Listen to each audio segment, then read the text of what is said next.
കാത്തിരിക്കുന്നതെന്തെന്നറിയുമോ? തിരുവമ്പറമ്പിൽ പ്രസംഗത്തിന് വരുമ്പോ കാണാമെന്ന് ഫോണിലൂടെ പറയാൻ എങ്ങനെ ധൈര്യം വന്നടാ നിനക്കെങ്ങനെ ധൈര്യം വന്നടാ നിനക്കെങ്ങനെ ധൈര്യം വന്നടാ? ഞാൻ കല്ലാത്തി ടെൻഷനിൽ നിൽക്കാം, അവിടെ നിന്ന് നീ പോകുമ്പോഴും നീ വിട്ടരിക്കണേ എന്ന് പറഞ്ഞിട്ട് കാണുകയെ കാണാൻ ഉസ്താദ് വാക്കവി ഉസ്താദിന്റെ പ്രസംഗത്തെ ഒരു ആയുധമായി കാണുന്ന ചെറുപ്പക്കാരുണ്ടോ? പൊന്നുപോലെ കബർ ജീവിതത്തെ കുറിച്ചെന്തേ നീ മറന്നു പോകുന്നത്? അല്ലാഹുവിന്റെ പള്ളിപ്പറമ്പിൽ നിനക്ക് വേണ്ടി പിടിക്കുന്ന ആരടി മണ്ണ് ഇത്ര വീതി പോലും ഇല്ല പോലെ, ഇത്ര വീതി പോലും ഇല്ല പോലെ.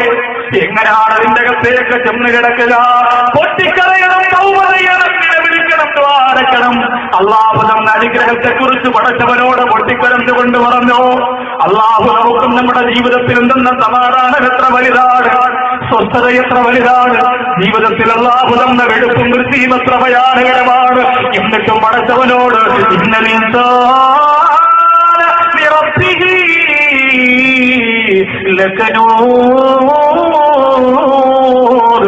ഏറ്റവും വലിയ ഏറ്റവും വലിയ ഏറ്റവും വലിയ നന്ദികെട്ടവരായി മാറിപ്പോകാം. ആരോഗ്യം തന്ന ചെറുപ്പക്കാരാ നിനക്കെങ്ങനെ കഴിയുന്നത്? എന്റെ പെങ്ങളെ തൗബ ചെയ്യുക. ഇനി മുതൽ മരിക്കുന്നത് വരെ എന്റെ മൊബൈലിൽ 5 പുരുഷന്മാർക്ക് മെസ്സേജേക്കാണ് കമന്റേക്കാനുള്ളതല്ല. 14 കാരിക്കുന്ന് ഫേസ്ബുക്ക് ഉണ്ടല്ലോ. കുളിച്ചൊരുങ്ങി സുന്ദരിയായി നിലക്കണ്ണാടിയുടെ മുന്നിൽ ഒളിങ്ങി നിന്നിട്ട് മൊബൈലിന്റെ അകത്തേക്ക് ഫോട്ടോയിടുന്ന പെണ്ണേ, എത്ര ആളുകളാ കമന്റ് അയക്കുന്നത്, എത്ര ആളുകളാ ലൈക്കടിക്കുന്നത്, എത്ര ചെറുപ്പക്കാരാ ഷെയർ ചെയ്യുന്നത്. മോനെ അപകടം തന്നെയാ, അപകടം തന്നെയാ. പൊട്ടിക്കരഞ്ഞോ എന്ന പ്രിയപ്പെട്ട ചെറുപ്പക്കാരാ, മനസ്സ് വേദനിക്കട്ടെ. നീ കാരണം എത്ര പേരാ ആറാമ ചെയ്തത്? നീ വാട്സപ്പിലൂടെ അയച്ചു കൊടുത്ത ആറാം എത്ര പേരാ കണ്ടുപോയത്? നീ കാരണം എത്ര കൂടുപ്പിന്റെ കാസറ്റുകളാ നിന്റെ നാട്ടിലുള്ള ചെറുപ്പക്കാര് കണ്ടുപോയത്? പൊന്നുമോനെ, അല്ലാഹു തരുന്ന അല്ലാഹുവാക. നിനക്ക് കഴിയുമോ ചെറുപ്പക്കാരാ? നിനക്ക് കഴിയുമോ സഹോദരാ? ഞാൻ കുറച്ചു ദിവസം കൊണ്ട് എന്റെ നാവിനടിയിൽ ചെറിയ ഒരു പൊക്കൽ വന്നപ്പോൾ, ഒരു ചെറിയ ഉണ്ണി വന്നപ്പോ ഭക്ഷണം കഴിക്കാൻ കഴിയുന്നില്ല. വാചകത്തോടെ ഭക്ഷണം വെച്ചിട്ട് അകത്തേക്ക് ചവച്ചരച്ചിറക്കാൻ കഴിയുന്നില്ല.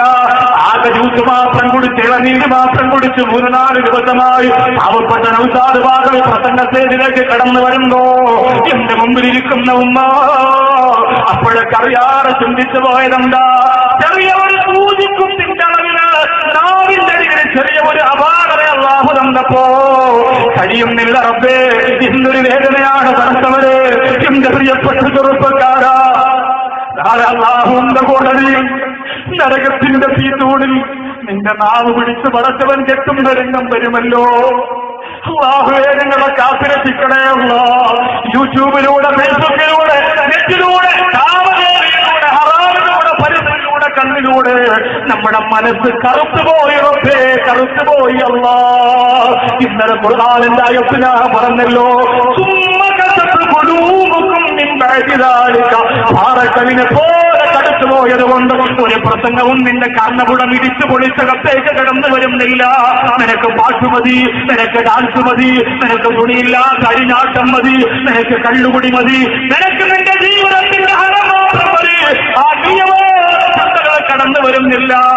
മരിച്ചുപോയ മനസ്സുകുളം കൊണ്ട് തലത്തിൽ വന്നിരിക്കുന്നവര് നിങ്ങൾ ബിംബങ്ങളാണോ പ്രതിമകളാണോ?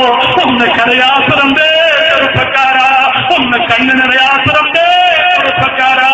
ഇത്ര ധൈര്യമുണ്ടോ? മനസ്സവന്റെ കബറിന്റെ കത്തേക്ക് നിനക്ക് ചെന്ന് കിടക്കാൻ 16 കാരം പോയില്ലേ, 17 കാരം പോയില്ലേ?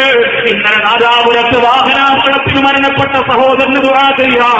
ഇവിടെയുള്ള ചെറുപ്പക്കാർ എഴുതിക്കൊന്നില്ലേ? കേവലം 16 വയസ്സ് മാത്രമല്ലേ? അങ്ങനെ എത്രയെത്ര ചെറുപ്പക്കാർ നിങ്ങൾ കണ്ടുപോയതാ. കൈ നഷ്ടപ്പെട്ടു പോലെ, കാൽ നഷ്ടപ്പെട്ടു പോലെ ചതഞ്ഞരഞ്ഞ് നിലവിളിച്ചവര് എന്തിനാ ചെറുപ്പക്കാരാ? ഞാൻ മാത്രമെന്ന് നിങ്ങളെ ആരോഗ്യത്തോടെ ജീവിച്ചിരിക്കണം. ആരാളിനെ പഠിപ്പിച്ചത്? ആരാളിനെ പഠിപ്പിച്ചത്? ഇന്നും മരിക്കുവോളം അല്ലാഹു ഈ ആരോഗ്യം തരുമെന്നാരാ പൊന്നുപോലെ നിന്നോട് പറഞ്ഞത്? ഇന്ന് ബഹുമാനപ്പെട്ട ആഴ്ചവാക്കൽ ഉസ്താദ് ഞങ്ങളെല്ലാം ഇങ്ങോട്ട് വരുമ്പോ ഉസ്താദെ നിർബന്ധമായി കാണണം. നിങ്ങൾ എവിടെയാകണമെന്ന് കാണാം, നിങ്ങൾ എവിടെയാകണമെന്ന് കാണാം. ഞാൻ പറഞ്ഞ തിരക്കാണ്. 8:30 മണിക്ക് നാദാപുരത്ത് തിരുവമ്പറമ്പിലെത്താനുള്ള ഞാനിന് വഴിയെ നിൽക്കുന്നില്ല.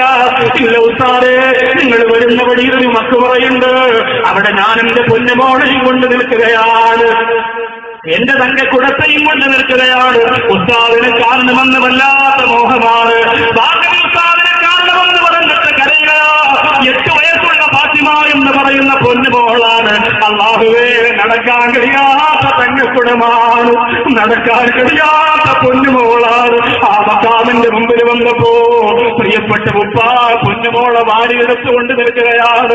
ഞാനും എന്റെ പ്രിയപ്പെട്ട സുഹൃത്തുക്കളും കൂടെ സംസവും അതീസും ശരീരവുമില്ല, ആരും ഉസ്താദും ഞങ്ങളെല്ലാവരും കൂടി ഇറങ്ങി നിൽക്കുമ്പോ ആ പ്രിയപ്പെട്ട സഹോദരന്റെ കയ്യിൽ വെളുത്തു തൊടുത്ത റുമ്മാമ്പഴം പോലിരിക്കുന്ന സുന്ദരിയാറ് പെൺകുട്ടിയാണ്. അസ്സലാമു അലൈക്കും ഉസ്താദ് എന്ന് പറഞ്ഞ് കുഞ്ഞു കൈ ഇങ്ങോട്ട് നീട്ടിത്തരികയാണ്. ഒരു പെൺകുട്ടിക്ക് വേണ്ടി പൊട്ടിക്കലഞ്ഞതുകൊണ്ടിരിക്കുന്ന ഉസ്താദുമാക്കതിച്ച് കരയാ. എന്റെ നാദാപുരത്ത് തിരുവമ്പറമ്പുകാരെ ഇനി വേറൊരു സംഭവം വേണ്ടല്ലോ. പൊട്ടിക്കരഞ്ഞുകൊണ്ടാ പൊന്നുപോലോട് സുഖമാണോ എന്ന് ചോദിച്ചപ്പോ നടക്കാൻ കഴിയില്ല ഉസ്താദേ, നടക്കാൻ കഴിയില്ല, എനിക്ക് നടക്കാൻ കഴിയില്ല, എന്റെ കാലിൽ നിലത്ത് വെക്കാൻ കഴിയില്ല. ആ പ്രിയപ്പെട്ട പിതാവ് പറയുന്ന രക്തത്തിലൂടെ വല്ലാത്ത അസുഖം പടർന്നിരിക്കുകയാ. ഉസ്താദേ, നിങ്ങളെ കാണണമെന്ന് വല്ലാത്ത കൊതി പറഞ്ഞത് കൊണ്ട് കൊണ്ടുവന്നതോ. ആ പരിശുദ്ധ മക്കാവിന്റെ കവാടത്തിൽ പോയി നെഞ്ചു പൊട്ടിദ്വാരങ്ങൾ സമയമില്ലാതെ ആ പൊന്നുപോലുള്ള 2 കവളത്തും താടിയിലും നെറ്റിനെ കെട്ടിപ്പിടിച്ച് മുത്തം കൊടുത്തിട്ട് അവിടെ നിന്ന് സലാം പറഞ്ഞു വരുമ്പോ ഉസ്താദിന്റെ വീട്ടിലൊന്ന് വരുമോ, എനിക്ക് ഉസ്താദിന്റെ വീട്ടിലൊന്ന് വരണമെന്ന് പറഞ്ഞ് പൊട്ടിക്കരന്റെ സ്നേഹം കൊണ്ട് തോൽപ്പിച്ചു പോലെ പൊന്നുമോളെ ഉപ്പ. ആ പൊന്നുമോളെ ഉപ്പയുടെ അവസ്ഥ തിരുവമ്പറമ്പിലെ ചെറുപ്പക്കാരോ പിന്നെ നീ കള്ളുകുടിക്കൂലടോ, പിന്നെ എന്നും നിനക്ക് നിസ്കാരമോ, പിന്നെ എന്നും നിനക്ക് പ്രാർത്ഥനയോ. ചെറുപ്പക്കാരോ, പടത്തോടെ മറക്കല്ലേ. അല്ലാഹു തന്നത് ഒരാൾക്കാണെങ്കിൽ അതവരുടെ കുറ്റമല്ല, അതവരുടെ തെറ്റല്ലോ. പടച്ചവന്റെ തീരുമാനമാണ്. അതിനെ മാറ്റി നിനക്ക് തരാൻ കഴിവുള്ളവരാണല്ലോ, അതിനെ മാറ്റി നിനക്ക് തരാൻ കഴിവുള്ളവരാണല്ലോ. അല്ലാഹുവേ, മാരകമായ രോഗം നിങ്ങൾക്കും നിങ്ങളുടെ കുടുംബത്തിനും തരല്ല റബ്ബേ.